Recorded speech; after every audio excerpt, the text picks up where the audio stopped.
Hello students, welcome to the English class. Today we are going to do chapter 6 from main course book Where the Mind is Without Fear, written by Rabindranath Tagore. In my previous video I have already introduced the poet to you all. So today I am going to explain the poem. So Rabindranath Tagore, as you all know, he won the Nobel Prize in Literature in the year 1913. He lived during the time when India was ruled by the British. In this poem, besides political freedom from British, Tagore also appeals to God for social, educational and economic freedom for the people of India. About the poem, Where the Mind is Without Fear was included in the volume called Naivedya. The poem is a prayer to God to protect the nation from evil effects. It is a prayer to the Almighty for a nation free from any kind of manipulative or corrupt powers. This poem is a reflection of the poet's good and ideal nature. So, I am going to recite the poem at first, then I will explain it. Where the mind is without fear. Where the mind is without fear and the head is held high, where knowledge is free, where the world has not been broken up into fragments by narrow domestic walls, where words come out from the depth of truth, where tireless striving stretches its arms towards perfection, where the clear stream of reason has not lost its way into the dreary desert sand of dead habit, where the mind is led forward by thee into ever-widening thought and action, into that heaven of freedom, my Father, let my country awake. So where the mind is without fear and the head is held high, where knowledge is free, where the world has not been broken up into fragments by narrow domestic walls. Vocabulary from this stanza. Narrow domestic walls means division on the basis of religion, caste, class and color in societies and between countries of the world. Fragments means pieces. Where words come out from the depth of truth, where tireless striving stretches its arms towards perfection, where the clear stream of reason has not lost its way. Vocabulary. Tireless striving means continuous efforts and struggle. Stretches its arms means aims at achieving a goal. Stream of reason means continuous flow of thoughts.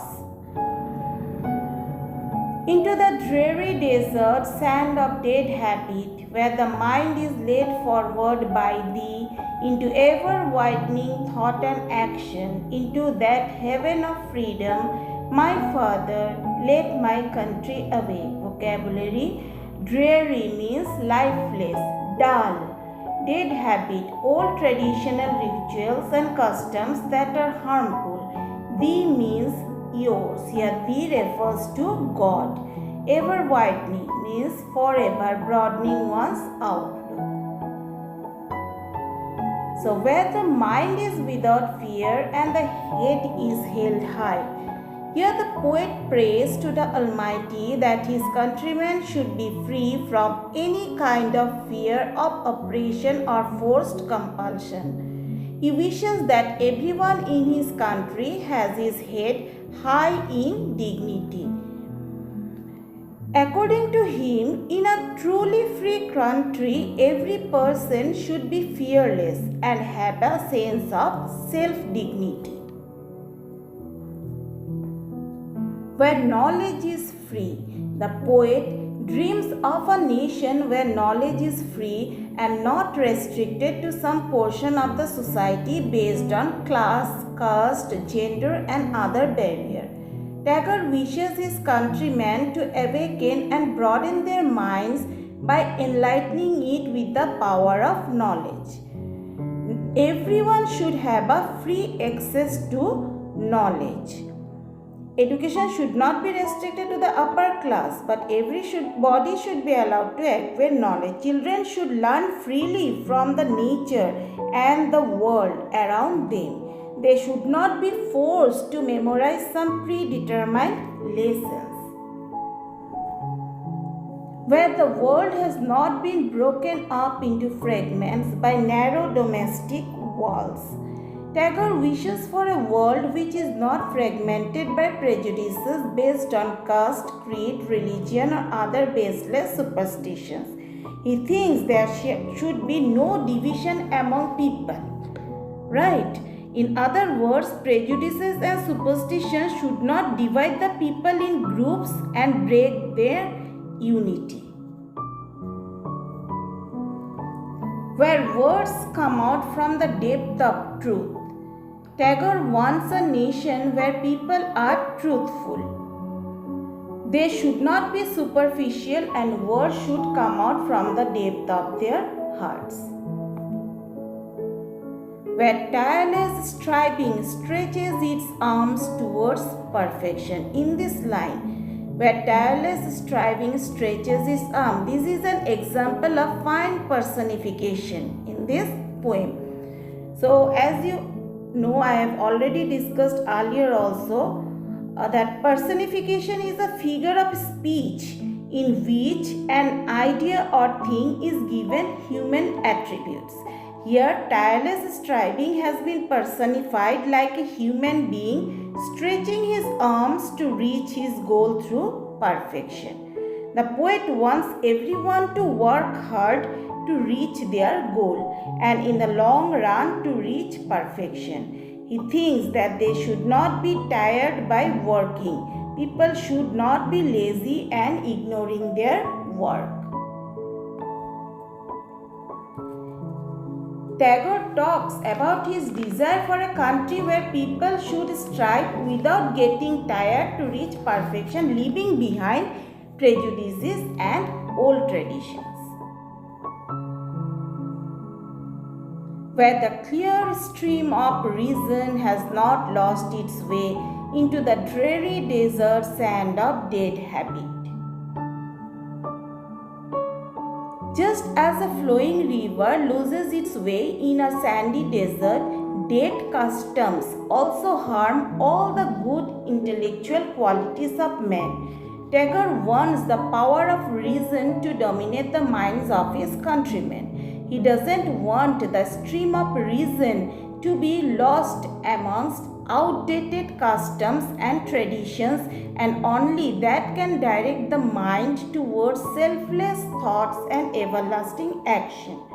Here the poet compares reason or logical thinking to a clear stream and compares dead habits or superstitious beliefs to a dreary desert. He wants the stream of reason not to lose its way into the desert of prejudices. People's thought should be monitored by rational thinking, not by superstition. Logic should rule over all baseless beliefs. Where the mind is led forward by thee into ever-widening thought and action. Here, Tagore wishes his countrymen to be open-minded and progressive. True freedom lies in the mind which is always led forward by the universal mind of the Father into ever-widening thought and action. The poet wishes his countrymen to be progressive and broad-minded. He wants that their minds are led forward to ever-widening thought and action by the Almighty. We should be open-minded and do something unusual or extraordinary, overcoming the narrowness of mind. Into that heaven of freedom, my Father led my country away. Through this line, Tagore expresses his vision of India as a heaven where there is freedom of thought, spirit, faith, speech, which will lead to the inner perfection of the self. So, in this line, the poet addresses the God as Father. He prays to the Almighty to raise or lift, or in one sense you can say awake, his country to such heights where freedom would be realized at its best. That means a heaven of freedom. He is actually praying that God awakens his countrymen so that they come out from the darkness of ignorance, prejudices, disunity, and all other evils. So, in this poem, we can see that the poet's message is very clear. If all the people of a nation are not wise enough to lead a happy and peaceful life free from all evils, they cannot enjoy their freedom well. Only political freedom is not so important unless you are fearless, self-dignified, knowledgeable, truthful, hard-working and broad-minded enough to enjoy it fully. So children, I hope you all have understood the poem. So let's recapitulate what we have learned today. This poem is in a form of a prayer to the God. The poet prays to the Almighty that his countrymen are free from any fear of oppression or forced compulsion. He wishes that everyone in his country has his head held high in dignity. The poet dreams of a country where education is not restricted to the rich, but everybody gets an opportunity to excel. The poet laid stress on the importance of unity in not just his own countrymen, but the people around the world. Tagore wants a nation where people are truthful. They should not be superficial and words should come out from the depth of their hearts. He wants people to be hard workers and to strive to reach their goals. This would not only be done when people have clear reason to think logically. The poet wants his countrymen to be broad-minded and work towards progress. Finally, the poet addresses the God as Father and asks him to awaken his country into a heaven of freedom. Now children, I am going to ask a few questions, okay? When did Rabindranath Tagore win the Nobel Prize in Literature? Can any one of you please tell? Is it 1915, 1913 or 1914? Yes, the answer is 1913. Where the mind is led forward by thee. Who is thee here? God, human beings or nature? Yes, children, anyone? Yeah, the answer is God. God is referred to as thee here. Do you think this poem is a prayer? Of course, this poem is a prayer. So your home assignment for today is you have to learn the poem and write down the poem in your English text copy in your leisure time. That means in your free time. Whenever you are free, you write it down. Okay? So that's all for today. See you all in the next class. Thank you, children.